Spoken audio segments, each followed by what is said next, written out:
ربي جل الله ما في قلبي غير الله نور محمد صلى الله حق لا إله إلا الله الحمد لله رب العالمين والعاقبۃ للمتقین والصلاة والسلام علی سید الانبیاء والمرسلین وعلی آلہ واصحابہ الطیبین الطاہرین اما بعد فاعوذ باللہ من الشیطان الرجیم بسم اللہ الرحمن الرحیم لقد انزلنا الیکم کتابا فیہ ذکرکم افلا تعقلون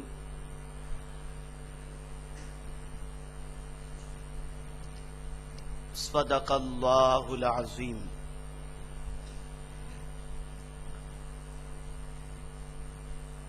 میرے پیارے آقا صلی اللہ تعالی علیہ وسلم کے پیارے دیوانوں، الحمدللہ سنی دعوت اسلامی کے زیر اہتمام درس تذکیر و تزکیہ یعنی درس تصوف میں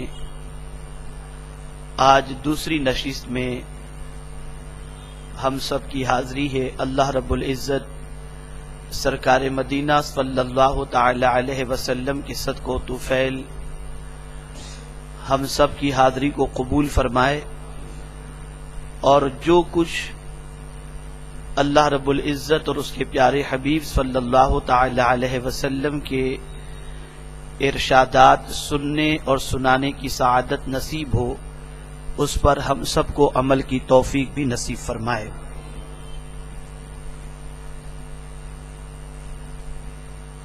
گزشتہ درس کے اندر آپ نے یہ سماعت فرمایا تھا کہ اللہ رب العزت نے ایمان والوں سے خطاب فرمایا ہے کہ یا ایھا الذین آمنوا علیکم انفسکم، اے ایمان والو تم اپنی فکر کرو۔ تو سب سے پہلے ہماری ذمہ داری یہ بھی بن جاتی ہے کہ ہم اپنی فکر کریں اور اپنے حوالے سے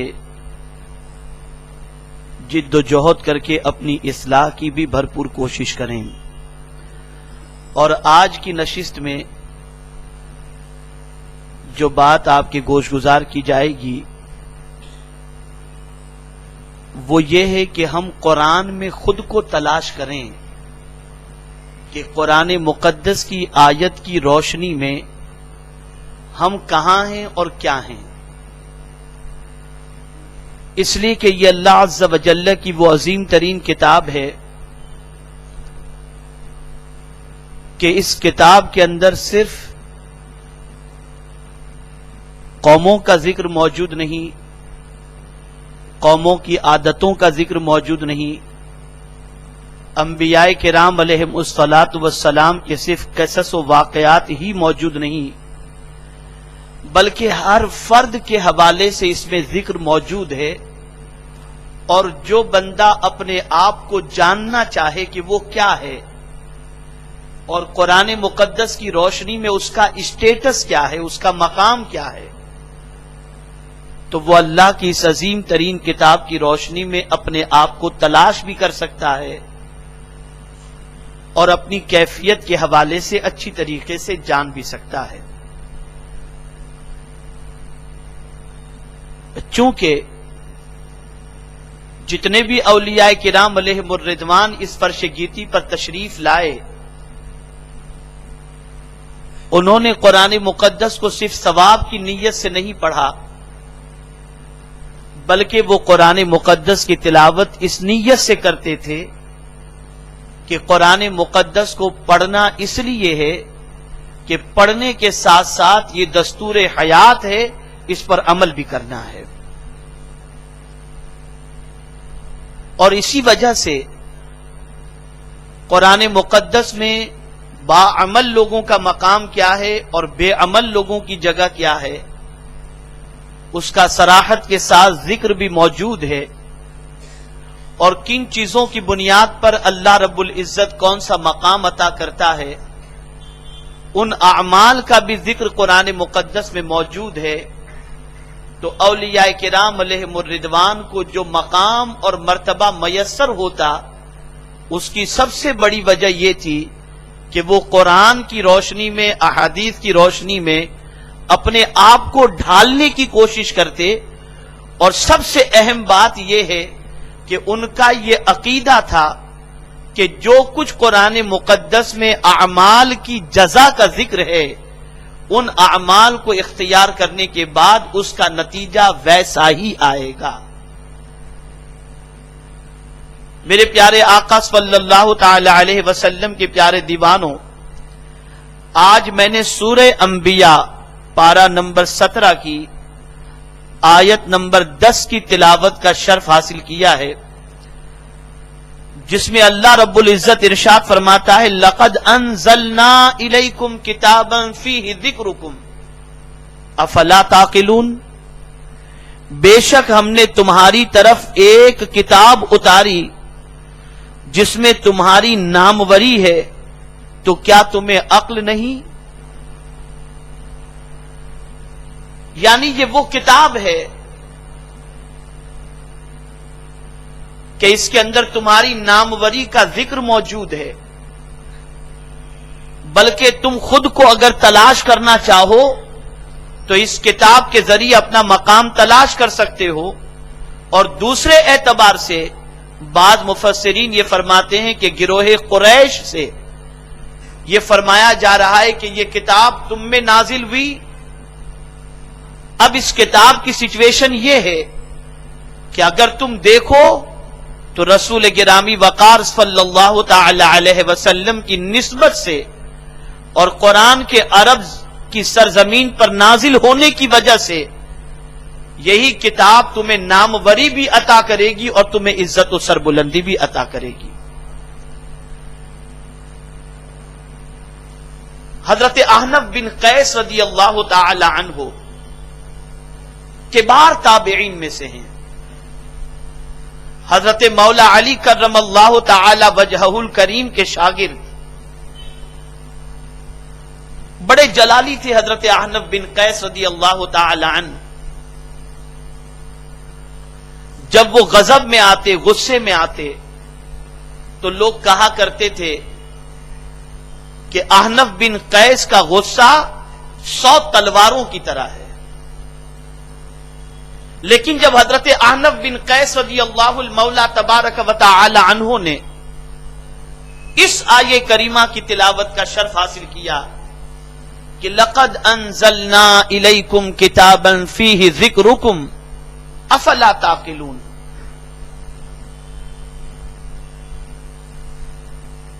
ہم نے تم پر کتاب نازل کی جس میں تمہارا ذکر موجود ہے. تو احنف بن قیس رضی اللہ تعالی عنہ پریشان ہوئے اور سوچ میں پڑ گئے کہ جب قرآن مقدس میں ہر بندے کا ذکر موجود ہے تو ذرا میں بھی تو دیکھوں کہ قرآن میں میری جگہ کہاں ہے.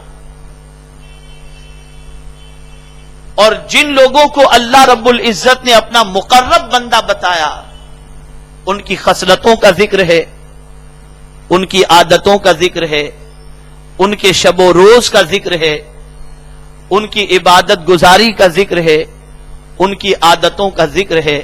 تو حضرت احنف بن قیس رضی اللہ المولا تبارک و تعالی عنہ فرماتے ہیں کہ بس میں یہ سوچ کر کہ میں اپنے آپ کو قرآن میں ڈھونڈوں کہ میں کہاں ہوں، میں نے قرآن کی تلاوت شروع کی.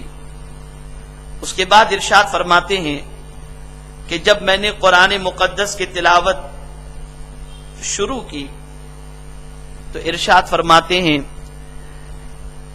کہ جب میں قرآن مقدس کی اس آیے کریمہ پر پہنچا، پڑھتے پڑھتے تلاوت کرتے کرتے، والذین یبیتون لربہم سجدا وقیاما،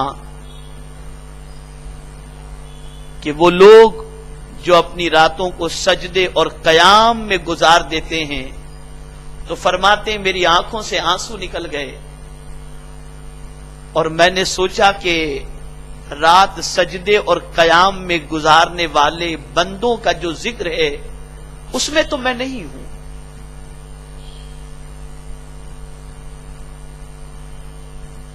حالانکہ حضرت احنف بن قیس رضی اللہ تعالی عنہ عبادت گزار تھے، تقوی شعار تھے،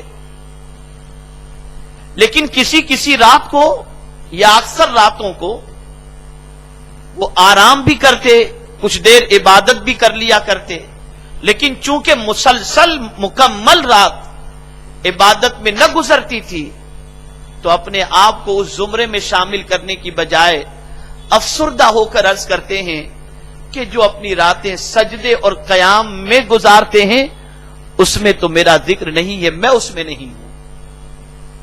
افسوس کرتے ہیں اس اعتبار سے کہ روئے زمین پر اللہ کے ایسے بھی برگزیدہ بندے موجود ہیں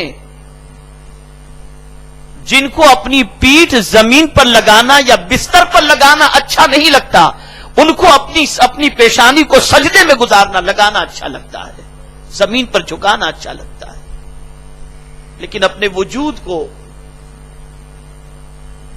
جب بستر پر آپ نے آرام کرنے والا محسوس کیا تو افسردہ ہوئے، آنکھوں سے آنسو نکلے، رونے لگے اور کہنے لگے کہ کاش میں بھی اللہ رب العزت کے ان بندوں میں ہوتا جو اپنی رات سجدے اور قیام میں گزارا کرتے ہیں۔ پھر حضرت احنف بن قیس رضی اللہ تعالی عنہ نے دوسری آیت کی تلاوت کی، تتجافى جنوبهم عن المضاجع يدعون ربهم خوفا وطمعا ومما رزقناهم ينفقون، ان کی کروٹیں جدا ہوتی ہیں خوابگاہوں سے اور اپنے رب کو پکارتے ہیں، ڈرتے اور امید کرتے اور ہمارے دیے ہوئے سے کچھ خیرات کرتے ہیں۔ جب یہ آیے کریمہ انہوں نے پڑھی جو سورہ سجدہ کی آیت نمبر 16 ہے، تو حضرت احنف بن قیس رضی اللہ تعالیٰ عنہ کی آنکھوں سے پھر آنسو نکل گئے، رونے لگے کہ آج ہمارا حال تو ایسا نہیں ہے،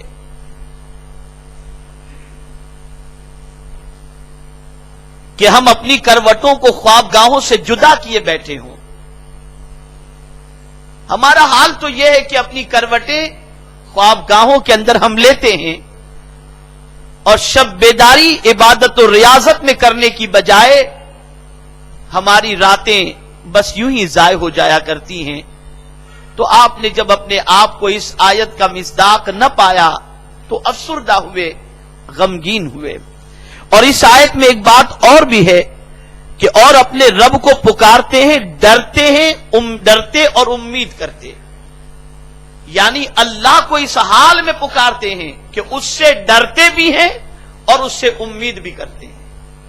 ڈرتے اس اعتبار سے ہیں کہ مولا عز و جل ناراض نہ ہو جائے، مولا عز و جل کی ناراضگی مول نہ لینی پڑے، اور رب قدیر جل جلالہ کی ناراضگی کے شکار نہ ہو جائیں، تو یہ ڈرتے ہیں۔ اور ایک ڈر یہ بھی ہوتا ہے کہ میدان محشر کے اندر رب قدیر جل جلالہ کی بارگاہ کے اندر رسوائی نصیب نہ ہو، اس اعتبار سے بھی خوف زدہ ہوتے ہیں۔ اور پھر یہ سوچتے ہیں کہ اگر اسے نہ پکاریں گے تو کسے پکاریں گے، اور امید بھی اسی سے لگائے رکھتے ہیں کہ وہی تو پکار کو سنتا ہے۔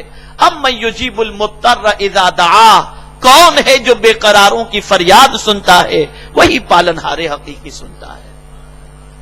اور یاد رکھیں ایمان بین الخوف والرجاء، خوف اور امید کے درمیان ہے۔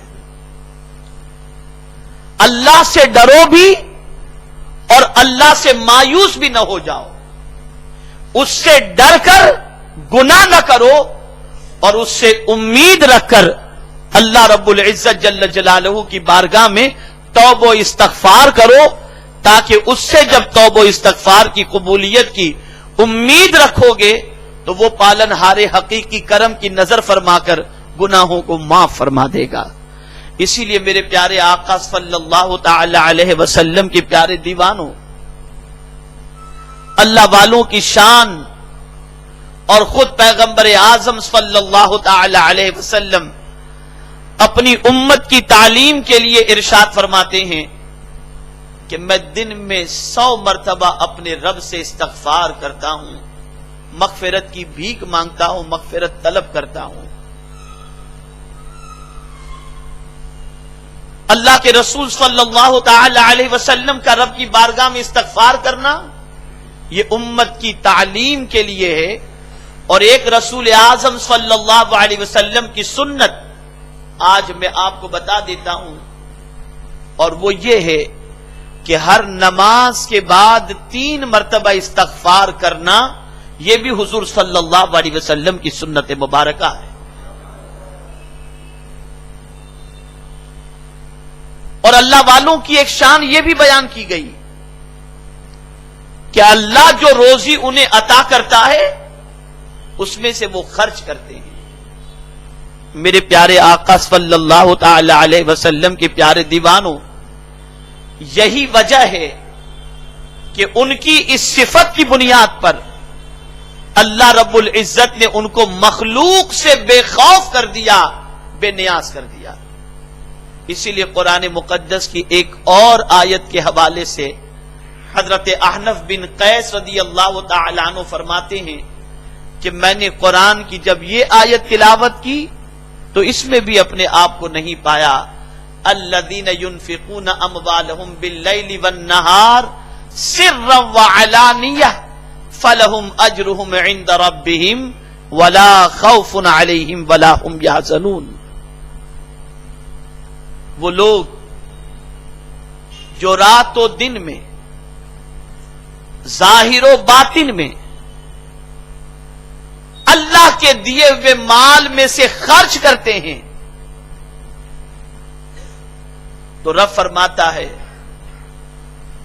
ان کے لیے اللہ کے پاس اجر بھی ہے، اور نہ وہ خوف زدہ ہوں گے نہ غمگین ہوں گے۔ میرے پیارے آقا صلی اللہ تعالی علیہ وسلم کے پیارے دیوانوں، اب یہ 3 آیتیں جو میں نے آپ کے سامنے تلاوت کی، آپ نے اس کا ترجمہ اور مفہوم بھی سماعت فرمایا۔ اب یہ بات جو ذہن میں رکھنے کی ہے اور اپنی زندگی میں ان آیات کو عملی جامہ ان آیات پر پہنانے کی جو ضرورت ہے وہ اس اعتبار سے ہے کہ ہم صرف ان آیتوں کو سنے نہیں، بلکہ ہر بندے کی ذمہ داری ہے کہ وہ اپنے وجود کو، اپنے آپ کو اللہ رب العزت کے قرب کی دولت سے بہراور کرنے کے لیے اور رب سے قریب تر ہونے کے لیے ان آیتوں کو سن کر اس پر عمل کی بھی کوشش کریں۔ یعنی مراد یہ ہے کہ آپ سیدنا غوث پاک رضی اللہ تعالیٰ عنہ کی زندگی دیکھیں، 40 سال تک عشاء کے وضو سے غوث پاک رضی اللہ تعالیٰ عنہ نے فجر کی نماز ادا فرمائی۔ امام اعظم رحمت اللہ تعالی علیہ کسی راستے سے گزر رہے تھے تو بچوں نے آواز لگائی، ہٹو، امام اعظم جا رہے ہیں۔ اور یہ وہ امام ہیں جو پوری رات اس طریقے سے عبادت میں اور اللہ کی بارگاہ کے اندر کھڑے رہتے ہیں جیسے کہ کوئی ستون کھڑا رہتا ہے۔ حضرت امام اعظم رحمت اللہ تعالی علیہ ان جملوں کو سننے کے بعد سے کبھی آرام رات کو آپ نے نہیں فرمایا، بلکہ اس کے بعد سے پوری رات عبادت اور ریاضت میں گزارتے۔ میں یہ بات جو سمجھا رہا ہوں اسے سمجھیں۔ اب بات وہاں آ رہی ہے جہاں ہم کو پہنچنا ہے۔ اعلی حضرت عظیم البرکت امام عشق و محبت سے بھی خط کے اندر کسی نے اظہار کیا حضرت علامہ حافظ و قاری محمد احمد رضا خان، اس وقت اعلی حضرت حافظ قرآن نہیں تھے، لیکن جب یہ خط آیا اور اس میں لفظ حافظ اعلی حضرت کی طرف منسوب کیا گیا تو اعلی حضرت علیہ الرحمت والرضوان نے یہ سوچا کہ جب مجھے لوگ حافظ سمجھتے ہیں تو اعلی حضرت نے محنت کی اور 1 مہینے میں پورا قرآن حفظ کر لیا۔ اب یہاں جو سمجھنا ہے وہ یہ ہے کہ سر پر امامہ شریف آپ نے بھی سجایا ہے، میں نے بھی سجایا ہے، ہم سب رسول اعظم صلی اللہ علیہ وسلم کی کہ دین کی خدمت کے لیے میدان میں اتر آئے ہیں۔ اب لوگ ہمارے بارے میں کیا سوچتے ہیں؟ لوگوں کا گمان ہمارے بارے میں یہ ہوتا ہے یہ تو جماعت کا پابند ہوگا، یہ تہجد کا پابند ہوگا، یہ ذکر و اذکار کا پابند ہوگا، یہ نوافل کا پابند ہوگا، یہ تلاوت کا پابند ہوگا، یہ گناہوں سے دامن کو بچانے والا ہوگا، یہ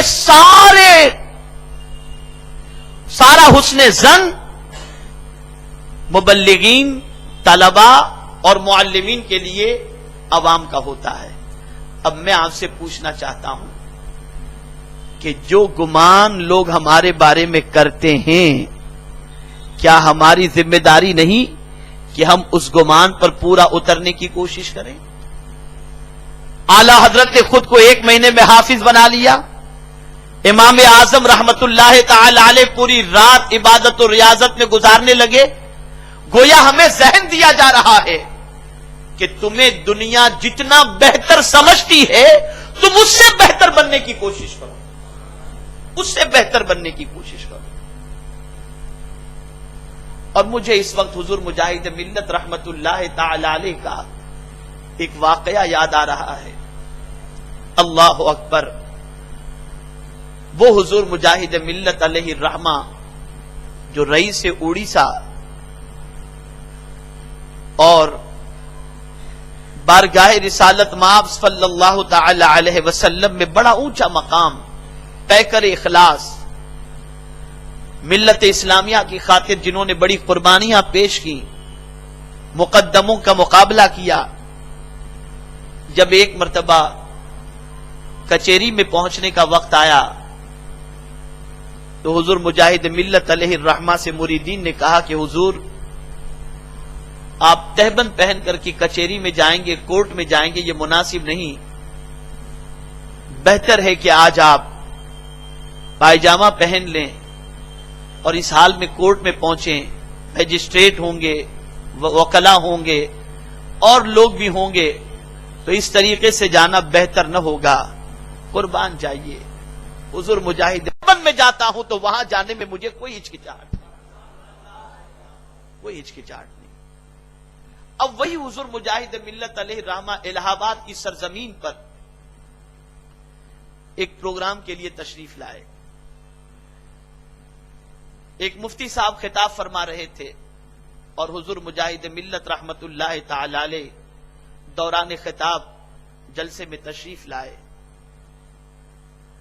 تو خطیب صاحب نے دوران خطاب ارشاد فرمایا کہ جس کسی کو زمین پر چلتا پھرتا اللہ کا ولی دیکھنا ہو وہ حضور مجاہد ملت کو دیکھ لے۔ حضور مجاہد ملت رحمت اللہ تعالی علیہ اپنی نگاہیں نیچی کیے ہوئے اسٹیج کی طرف بڑھے اور جا کر کے پھر اسٹیج پر بیٹھ گئے۔ مفتی صاحب کا خطاب ختم ہوا، آخر میں حضور مجاہد ملت رحمت اللہ تعالی علیہ کا اعلان ہوا۔ آپ جانتے ہیں حضور مجاہد ملت رحمت اللہ تعالی علیہ جب مائک پر تشریف لائے تو انہوں نے جو خطاب شروع کیا اس خطاب کی ابتدا اور انتہا بس چند جملے ہی تھے، باقی اس کے علاوہ کچھ بھی نہیں۔ ادھر جملہ شروع ہوا اور ادھر 1-2 جملے میں انہوں نے اپنی تقریر مکمل فرما دی۔ انہوں نے ارشاد فرمایا کہ میں جب آ رہا تھا تو میرے حوالے سے مفتی صاحب نے یہ جملے استعمال کیے میں تو بہت گنہگار ہوں، اور میرے گناہوں کی وجہ سے اگر کل بروز قیامت میرا مولا مجھے جہنم میں ڈالنے کا حکم دے دے تو میں اپنے رب کی بارگاہ میں عرض کروں گا، اے اللہ تیرے بندے مجھے نیک گمان کرتے تھے، بس اس کی لاج رکھ لے۔ یہ اللہ والوں کی شان تھی، جو نیکوکار تھے، پرہیزگار تھے، اور تہجد کے اتنے پابند تھے کہ حضور مجاہد ملت رحمت اللہ تعالی علیہ، پاسبان ملت علامہ مشتاق احمد نظامی صاحب رحمت اللہ تعالی علیہ کو جو بخاری شریف پڑھاتے تھے وہ تہجد کے بعد پڑھاتے تھے۔ تو ان اللہ والوں کی شان یہ تھی کہ بہت کچھ ہوتے ہوئے بھی اپنے آپ کو بہت گرا پڑا اور گنہگار تصور کرتے تھے۔ اب ہمیں اپنا احتساب کرنا ہے کہ ہم اپنے آپ کو کیا سمجھتے ہیں، کیا سمجھتے ہیں۔ یہاں ایک بات خاص طور پر ذہن میں رکھنی ہے، اور وہ یہ ہے کہ اللہ رب العزت 1000 مقام و مرتبہ عطا فرما دے، باوجود اس کے اگر اپنے آپ کو کوئی کمتر محسوس نہ کرے اور اپنے آپ کو سب سے اعلی، سب سے افضل تصور کرے، تو سیدنا صدیق اکبر رضی اللہ تعالیٰ عنہ کے نزدیک اس سے بڑا کمتر انسان کوئی دوسرا نہیں ہے جو اپنے آپ کو سب سے بہتر تصور کرتا ہو۔ تو یہاں کہنے کا مقصد یہ ہے کہ اللہ والے بہت کچھ ہوتے تھے، سجدے بھی ان کی زندگی میں ہوتے، عبادت بھی ان کی زندگی میں ہوتی، ریاضت بھی ان کی زندگی میں ہوتی، یہ سب کچھ ہونے کے باوجود وہ اپنے رب سے ڈرا کرتے تھے، وہ اپنے رب سے خوف زدہ ہوتے تھے۔ سیدنا فاروق اعظم رضی اللہ المولا تبارک و تعالی عنہ، جنہیں خود رسول اعظم صلی اللہ تعالی علیہ وسلم نے جنت کی بشارت بھی عطا فرمائی، اور ساتھ ہی ساتھ یہ بھی ارشاد فرمایا کہ اگر میرے بعد کوئی نبی ہونا ممکن ہوتا تو عمر فاروق ہوتے، لیکن عید کے دن سیدنا فاروق اعظم رضی اللہ تعالی عنہ رو رہے تھے، گریہ وزاری فرما رہے تھے۔ لوگوں نے رونے کی وجہ پوچھی اور کہا حضور آج عید کا دن ہے، مسکرانے کا دن ہے، آج آپ گریہ وزاری فرما رہے ہیں؟ ارشاد فرماتے لیس العید لمن لبس الجدید انما العید لمن خاف الوعید۔ عید اس کی نہیں جس نے نئے کپڑے پہنے، عید تو اس کی ہے جو اللہ سے ڈر گیا، اس کی عید ہے۔ اور فرماتے ہیں خوشی وہ منائے جسے یقین ہو کہ اس کے روزے اللہ نے قبول فرمائے۔ میں تو ڈرتا ہوں کہ قیامت میں کہیں میرے روزے میرا مولا میرے منہ پہ نہ مار دے۔ یہاں جو بات سمجھانی ہے وہ یہ ہے، اللہ والے نیکیاں کر کے بھی ڈرتے تھے، عبادت کر کے بھی ڈرتے تھے، تقوی اختیار کر کے بھی ڈرتے تھے، اور کبھی خود کو کچھ بھی تصور نہیں کرتے تھے، بلکہ ہمیشہ اپنے آپ کو گنہگار اور سیاہکار تصور کرتے تھے۔ حضرت بایزید بسطامی رحمت اللہ تعالی علیہ کے دور پاک میں قحط پڑا، آپ جانتے ہیں، لوگ آئے حضور چلیں دعا فرما دیں، نماز استسقاء ادا کی جائے، اس کے بعد آپ دعا فرمائیں گے اللہ کرم فرمائے گا۔ ارشاد فرماتے مجھے پہلے شہر سے نکل جانے دو، تم لوگ جا کے دعا کر لینا، مجھے نکل جانے دو۔ لوگوں نے کہا حضور تو پھر نماز استسقاء اور دعا یہ کون کرائے گا سب؟ ارشاد فرماتے تمہیں معلوم ہے کہ بارش کس وجہ سے نہیں آتی؟ جب زمین پر یا کسی بستی میں گناہ کرنے والوں کی کثرت ہو اور بڑے بڑے گنہگار ہوں تو اللہ رحمت کی بارش کو روک دیتا ہے۔ تو میں اس بستی سے نکل جانا چاہتا ہوں، سوچتا ہوں کہ شاید مجھ سے بڑا کوئی پاپی اس شہر میں نہ ہو، تو میں نکل جاؤں گا تو بارش ہوگی، شاید میری وجہ سے بارش رک گئی ہو۔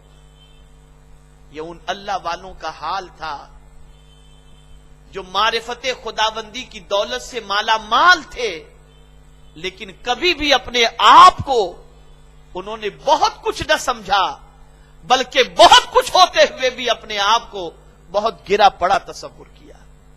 تو یہاں دو چیزیں آپ کو آج سمجھنی ہیں ابھی، اور اس میں سے پہلی چیز یہ ہے کہ جب دین کے راستے میں ہم نے قدم بڑھا لیا ہے، چاہے وہ حصول علم کا راستہ ہو، چاہے دعوت دین کا راستہ ہو، تو معاشرے میں بسنے والے لوگوں کے گمان کو اللہ نے ہمارے متعلق نیک کر دیا ہے۔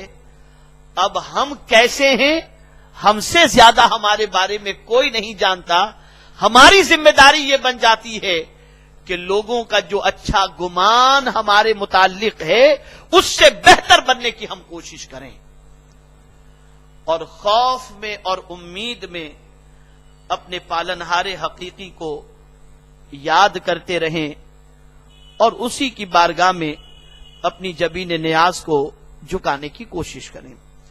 میرے پیارے آقا صلی اللہ تعالی علیہ وسلم کے پیارے دیوانوں، حضرت احنف بن قیس رضی اللہ تعالی عنہ اسی طریقے سے آیتوں کی تلاوت کرتے، اور تلاوت کرتے کرتے اس آیت پر جب پہنچے والذین یجتنبون کبائر الاثم والفواحش وَإِذَا مَا غَضِبُوا هُمْ يَغْفِرُونَ، اور وہ جو بڑے بڑے گناہوں اور بے حیائیوں سے بچتے ہیں، اور جب غصہ آئے معاف کر دیتے ہیں، اور جنہوں نے اپنے رب کا حکم مانا اور نماز قائم رکھی، اور ان کا کام ان کے آپس کے مشورے سے ہے، اور ہمارے دیے سے کچھ ہماری راہ میں خرچ کرتے ہیں۔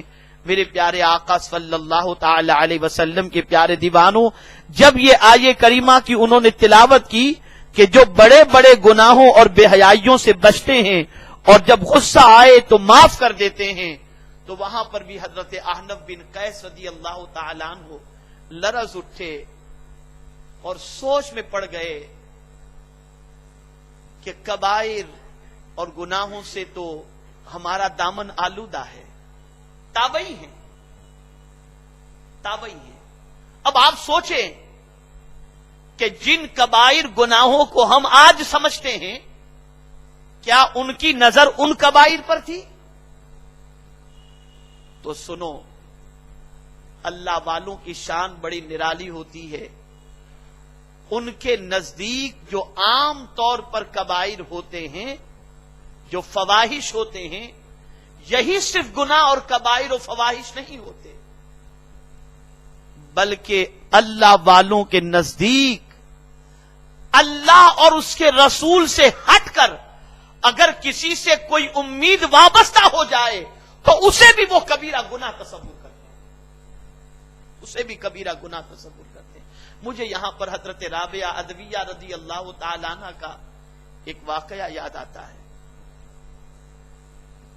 حضرت رابعہ عدویہ رضی اللہ تعالی عنہ کو بخار آیا۔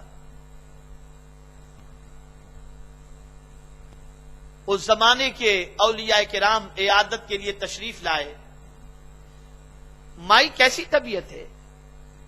تو جواب میں یہی فرماتی، میرا رب مجھ سے ناراض ہو گیا، میرا رب مجھ سے ناراض ہو گیا، اس وجہ سے بخار آ گیا۔ تو اولیاء نے کہا، مائی اگر تم سے رب ناراض ہے تو روئے زمین پر تو شاید ہی پھر کوئی ایسا ہو جس سے مولا راضی ہو، اس لیے کہ تم جیسی عابدہ اور زاہدہ اس سے خدا ناراض، تو پھر کون ہے جس سے اللہ راضی ہو؟ مائی کیا بات کر رہی ہو؟ کہا ہاں میرا رب مجھ سے ناراض ہو گیا۔ کہا تمہیں کیسے پتا چلا؟ کہا میں آج قرآن پڑھ رہی تھی، اور قرآن پڑھتے پڑھتے جب میں نے جنت کا ذکر پڑھا تو میرے دل میں جنت کی محبت پیدا ہوئی۔ تو فرماتی ہے جب جنت کی تڑپ اور جنت کی محبت پیدا ہوئی تو غیب سے آواز آتی ہے، رابعہ کیا میری محبت کمزور پڑ گئی کہ جنت کی محبت میں گرفتار ہو گئی ہو؟ بس فرماتی ہیں کہ یہ غیب کی آواز نے مجھے بخار میں گرفتار کر دیا، میرا مولا مجھ سے ناراض ہو۔ تو اللہ والوں کے نزدیک جو عام طور پر ہم کبائر اور فواحش محسوس کرتے ہیں، یہی کبائر اور فواحش نہیں ہیں. ان کے نزدیک تو ما سوی اللہ سے امید رکھنا یہ بھی کبائر کے اندر وہ شمار کرتے ہیں. جس طریقے سے ہمارے یہاں عام طور پر ہمیشہ باوضو رہنا، یہ الوضوء علی الوضوء نور علی نور کے تحت باعث ثواب ہے، لیکن اللہ والوں کے نزدیک بے وضو رہنا یہ گناہ ہے.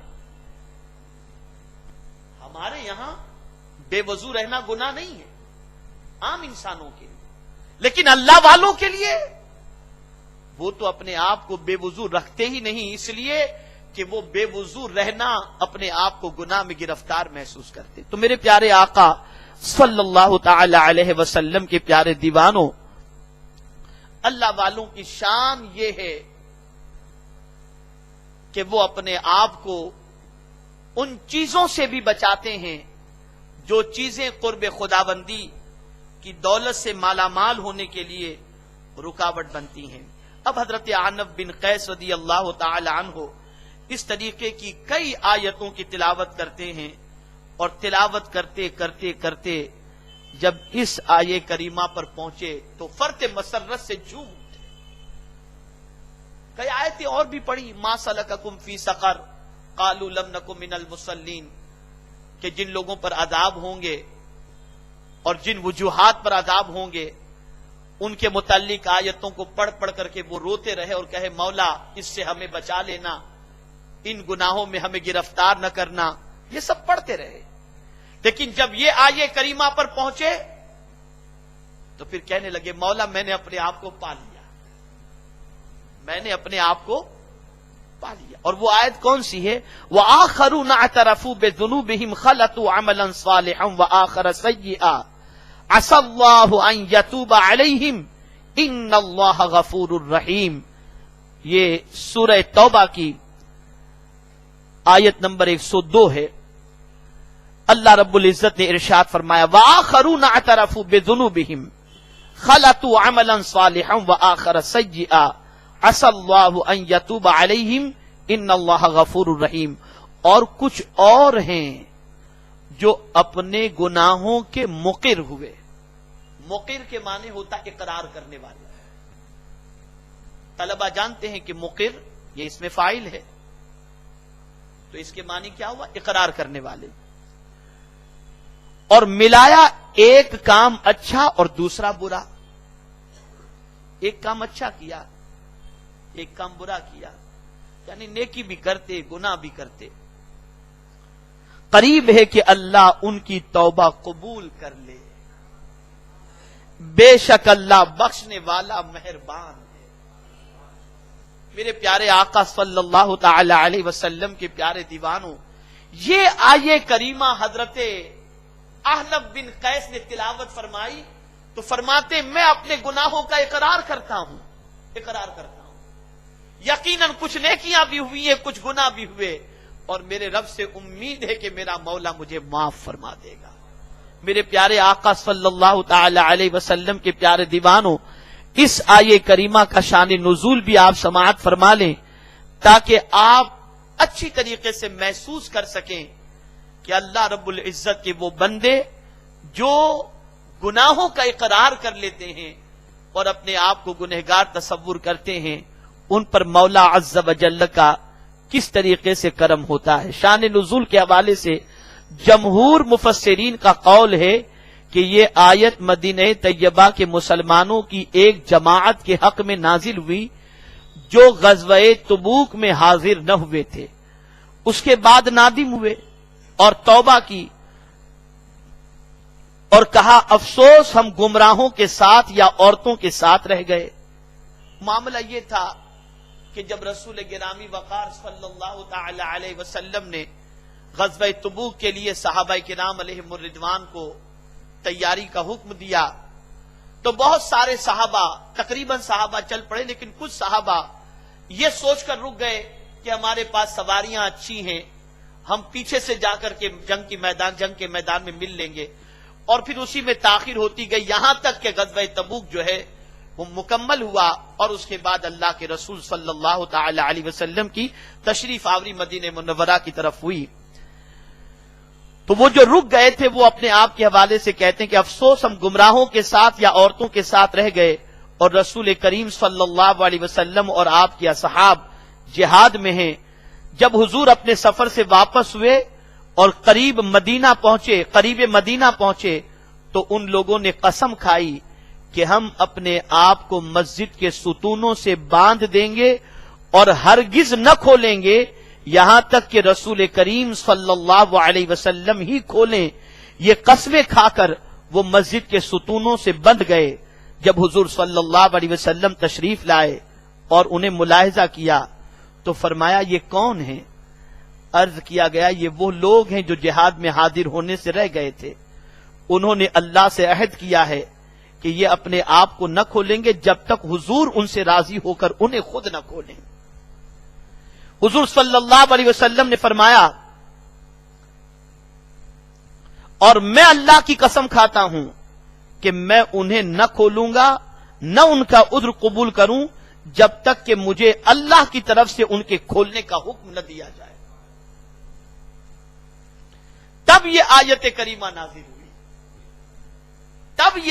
کریمہ نازل ہوئی اور رسول کریم صلی اللہ علیہ وسلم نے انہیں کھولا تو انہوں نے عرض کیا یا رسول اللہ صلی اللہ علیہ وسلم یہ مال ہمارے رہ جانے کے باعث ہوئے، یعنی ہم مال کی وجہ سے رک گئے تھے تو یہی ہمارے لیے رکاوٹ بنی، انہیں لیجئے اور صدقہ کیجئے اور ہمیں پاک کر دیجئے اور ہمارے لیے دعائے مغفرت فرمائیے. حضور صلی اللہ علیہ وسلم نے فرمایا مجھے تمہارے مال لینے کا حکم نہیں دیا گیا. اس پر اگلی آیت نازل ہوئی خذ من اموالہم صدقۃ تطہرہم وتزکیہم بہا وصلی علیہم ان صلاتک سکن لہم واللہ سمیع علیم، کہ اللہ رب العزت نے ان کے صدقے کو لینے کا حکم عطا فرمایا. میرے پیارے آقا صلی اللہ تعالی علیہ وسلم کے پیارے دیوانوں، اور آگے تھوڑا سا سماعت فرمائیں، یہاں عمل صالح سے یا اعتراف قصور اور توبہ مراد ہے یا اس میں تخلف سے پہلے غزوات میں نبی کریم صلی اللہ علیہ وسلم کے ساتھ حاضر ہونا یا طاعت و تقوی کے تمام اعمال، اس تقدیر پر یہ آیت مسلمانوں کے حق میں ہوگی. میرے پیارے آقا صلی اللہ تعالی علیہ وسلم کے پیارے دیوانوں، یہاں ایک بات سمجھنے کے لائق جو ہے، اپنے آپ کو قصوروار محسوس کرنا، گناہ کرنے کے بعد، سیاہکاری کے بعد، بے عملی کے بعد، عصیاں شعاری کے بعد اپنے آپ کو بہت پاک دامن تصور کرنا، یہ خود کو بھی دھوکہ دینا ہے اور خوش فہمی میں گرفتار ہونا ہے. تو میرے پیارے آقا صلی اللہ تعالی علیہ وسلم کے پیارے دیوانوں، ہمیں چاہیے کہ ہم اپنے آپ کے گناہوں کا اقرار بھی کریں اور نیکیاں بھی کریں، اپنے گنہگار ہونے کا اعتراف بھی کریں، اور جو چیزیں گناہوں کے اندر رکاوٹ بنتی ہیں، جیسے کہ صحابہ نے مال کو رکاوٹ سمجھا تو فوراً کہا کہ یہ مال ہم اللہ کی راہ میں صدقہ کر دیتے ہیں تاکہ مال کی محبت دل سے نکل جائے. اس لیے یاد رکھیں جو چیزیں ہمارے نیکی کے لیے رکاوٹ بنتی ہوں ان کی محبت کو دل سے نکال دو، انشاءاللہ العظیم رب قدیر جل جلالہ گناہوں کو معاف بھی فرمائے گا اور رب قدیر جل جلالہ اپنے قرب کی دولت سے مشرف بھی فرمائے گا. اب ایک آخری بات،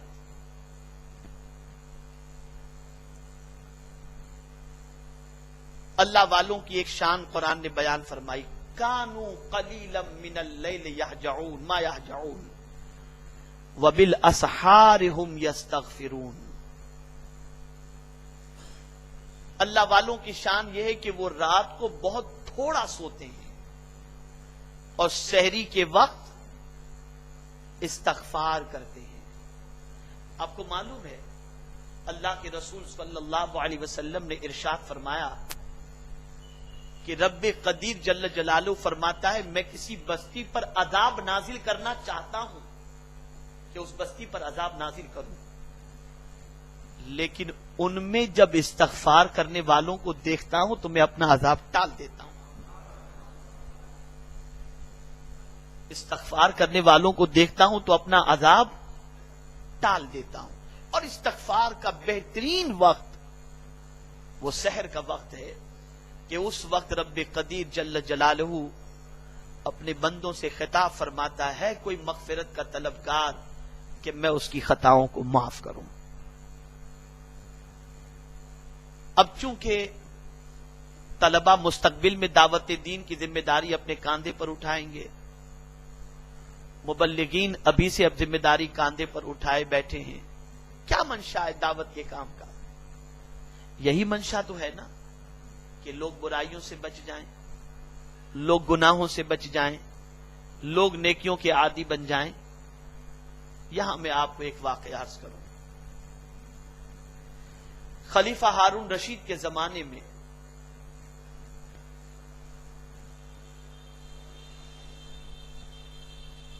اس زمانے کے ایک جلیل القدر ولی کامل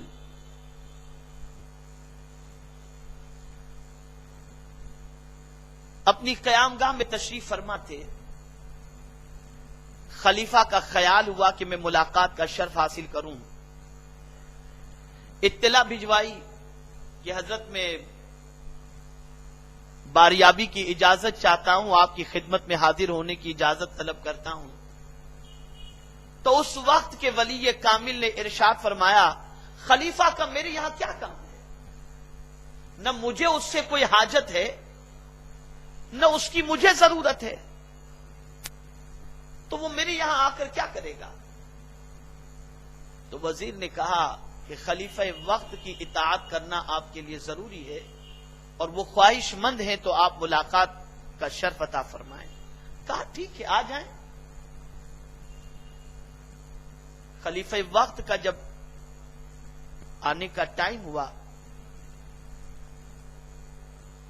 اور جب اطلاع ہوئی کہ بس اب قریب ہے کہ پہنچ جائیں گے تو انہوں نے اپنے گھر کا دیا بجھا دیا. رات کے وقت بلایا تھا، دیا بجھا دیا.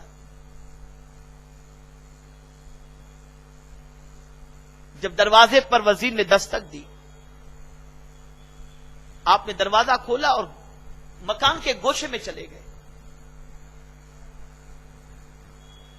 آواز لگائی آ جاؤ. وہ اندر اندھیرے میں داخل ہوئے. جلیل القدر ولی کامل تو کوئی اپنے ساتھ تو چراغ لے کر جائے گا نہیں، ان کے دربار میں ان کے گھر میں کس طریقے سے ساری چیزیں. پہنچے وہ اندھیرا دیکھا تو خلیفہ وقت جو ہے وہ ہاتھ اپنا ایسے ایسے کر کے گھما رہا ہے کہ کہیں بھی وہ بزرگ مل جائیں تو میں ان کی دستبوسی کر دوں. اتفاق سے ہاتھ اس ولی کامل کا اس کے ہاتھ میں آ گیا. وہ ولی کامل ارشاد فرماتے خلیفہ وقت تیرا ہاتھ تو بڑا نازک ہے، کاش کہ یہ جہنم سے بچ جائے. بس اتنا سننا تھا کہ خلیفہ وقت وہاں گر گیا. کافی دیر کے بعد جب ہوش آیا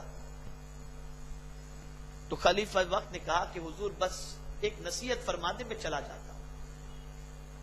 اب یہ نصیحت تم تمام مبلغین کے لیے، ہم سب کے لیے، اس نصیحت میں سب کچھ ہے.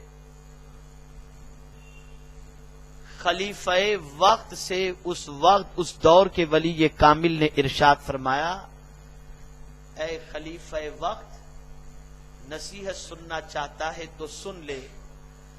بادشاہ وہ نہیں جو لوگوں پر حکومت کرے، اصل بادشاہ وہ ہے جو نفس پر حکومت کرے. اگر تم نے پوری دنیا کو اپنا فرما بردار بنا لیا، یہ کمال کی بات نہیں. کمال کی بات تو یہ ہے کہ تم نفس کو اپنا غلام بنا لو. نفس کی غلامی قبول نہ کرو، نفس کو اللہ اور اس کے رسول کا فرما بردار کر دو. آج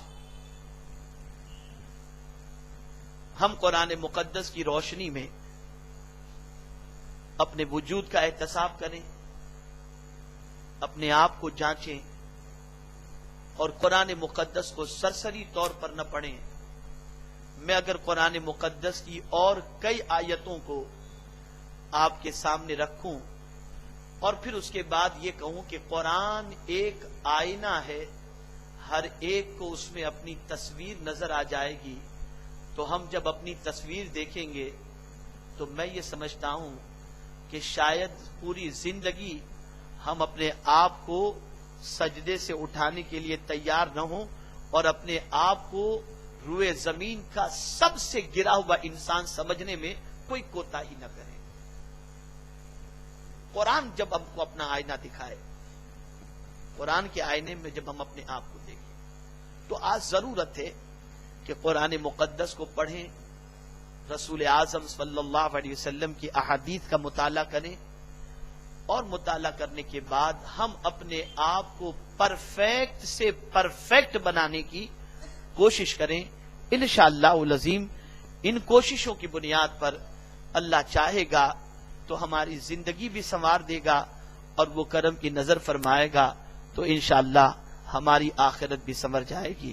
تو آج کے اس مجلس تذکیر و تزکیہ درس تصوف میں ہم نے یہ جاننے کی کوشش کی کہ ہم قرآن مقدس میں کہاں ہیں اور اللہ والوں نے قرآن مقدس میں کس طریقے سے غور کیا اور اپنے آپ کو قرآن مقدس میں کس طریقے سے تلاش کرنے کی کوشش کی۔